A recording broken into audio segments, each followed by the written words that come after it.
Ok, vamos empacotar isso aqui. Temos uma ideia bem provocadora hoje.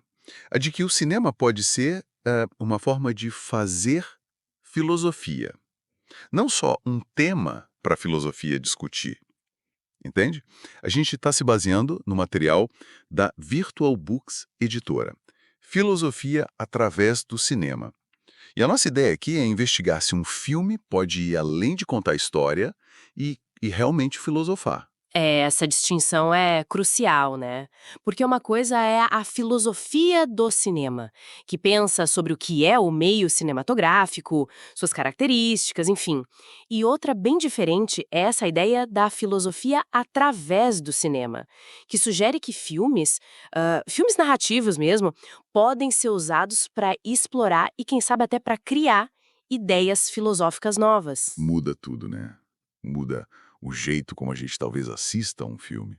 Deixa de ser só entretenimento. Exato. Vira um campo de investigação mesmo. Mas nem todo mundo concorda, claro. O primeiro grande obstáculo vem lá de trás, da Grécia Antiga, Platão. Ah, Platão. É aqui que fica interessante. A alegoria da caverna, né? Parece que coloca o cinema justamente ali, nas sombras, na ilusão, longe da verdade que a filosofia busca. Pois é, essa leitura clássica vê o cinema como, tipo, o outro ruim da filosofia.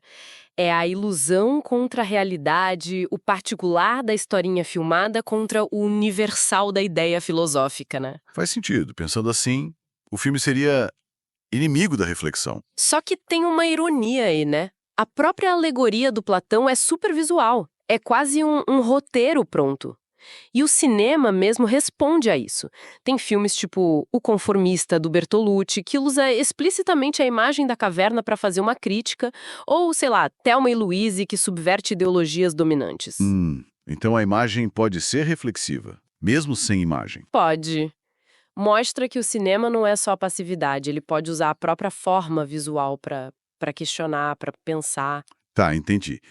E aí surge uma contraproposta interessante do Thomas Wartenberg, que é a ideia dos filmes como experimentos mentais. Exato. E isso é legal porque a própria filosofia faz isso o tempo todo, né? Sim, o Anel de Giges, lá em Platão mesmo, ou as hipóteses do Descartes do gênio maligno. Isso, são narrativas hipotéticas para explorar um conceito.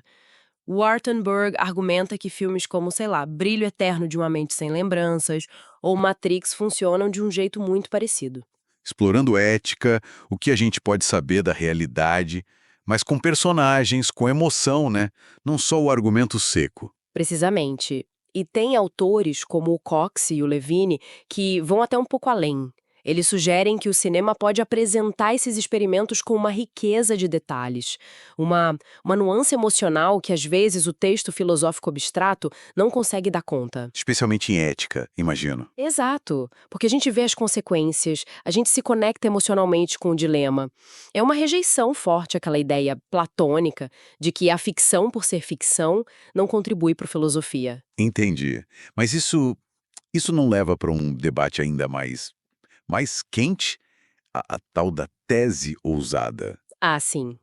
A tese ousada é o ponto nevrálgico, talvez. A pergunta é: um filme pode, por si só, criar filosofia original, inovadora? Tipo, não só ilustrar ou explorar, mas propor algo novo. Isso.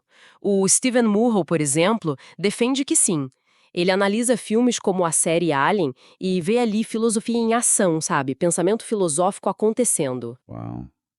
E quem discorda? Bom, o Paisley Livingston, por exemplo, é mais cético. Para ele, para a gente dizer que um filme fez filosofia, ele teria que apresentar uma contribuição que fosse, tipo, independente e nova, não só uma reencenação de ideias que a gente já encontra nos textos filosóficos. Entendi. Uma exigência maior de originalidade. É.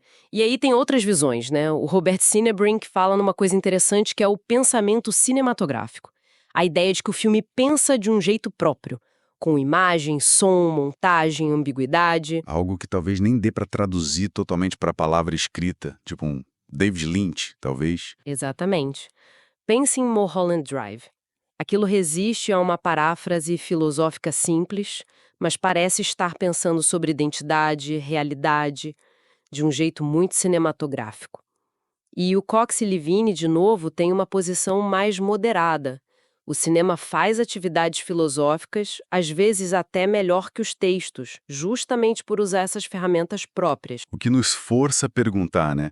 O pensamento filosófico tá preso só na linguagem verbal, no argumento escrito, Boa pergunta. Será que a filosofia não pode acontecer em outros meios? mas aí vem outra objeção que me parece forte, a da imposição. Será que essa filosofia toda que a gente acha nos filmes não é a gente que está colocando lá? O intérprete? Que o filme só ilustra e quem filosofa mesmo é o crítico, o espectador. Isso. O filme da imagem, a história. Mas a reflexão abstrata, a conexão com as teorias, somos nós que fazemos. Olha, essa é uma crítica importante, sim. Tem um debate aí sobre se o que importa é a intenção do cineasta, como Warburg às vezes sugere, ou se o filme ganha vida própria e permite leituras filosóficas que talvez nem o diretor previu, como Cox e Levine parecem defender mais. Faz sentido. A interpretação do público. Mas mesmo que a gente pense só em ilustração, será que é tão simples assim? Pega Tempos Modernos do Chaplin. Claramente ilustra críticas ao capitalismo industrial que lembram Marx. Sim, clássico. Ou O Vingador do Futuro, tocando em questões de identidade pessoal que lembram Locke. Para ilustrar bem, o filme já precisa ter uma estrutura, uma forma que se engaje com aquela ideia filosófica, né? A ilustração não é neutra, não é arbitrária. Entendi. O filme tem que se prestar àquela leitura filosófica. Exato, então talvez a fronteira entre só ilustrar e já estar filosofando ativamente seja mais tênue do que parece à primeira vista. Certo. Então, resumindo um pouco a nossa conversa, a gente viu que o cinema pode sim ir além de ser só um objeto de estudo. Ele parece engajar com ideias filosóficas de um jeito bem complexo. Sem dúvida. Apesar das objeções, tanto as clássicas, tipo Platão, quanto as mais contemporâneas, sobre originalidade ou imposição do intérprete. E o que fica, então? Fica que essa relação cinema e filosofia é muito rica, né? Ela desafia as fronteiras do que a gente considera pensamento filosófico e até do que a gente considera apreciação de cinema. A questão talvez não seja só se filmes podem filosofar, mas como eles fazem isso. Talvez de maneiras que são únicas desse meio, usando a imagem, o som, a narrativa de um jeito que expande a própria filosofia. Interessante. Fica então uma provocação para quem está ouvindo. Será que essa linguagem própria do cinema, essa linguagem visual, sonora, narrativa, será que ela não está, de fato, expandindo as ferramentas e o alcance da própria investigação filosófica para além do texto? É algo para se pensar na próxima vez que for ao cinema ou assistir um filme em casa. Gente, encontro vocês em outro podcast. Não esqueçam de se inscrever no nosso canal.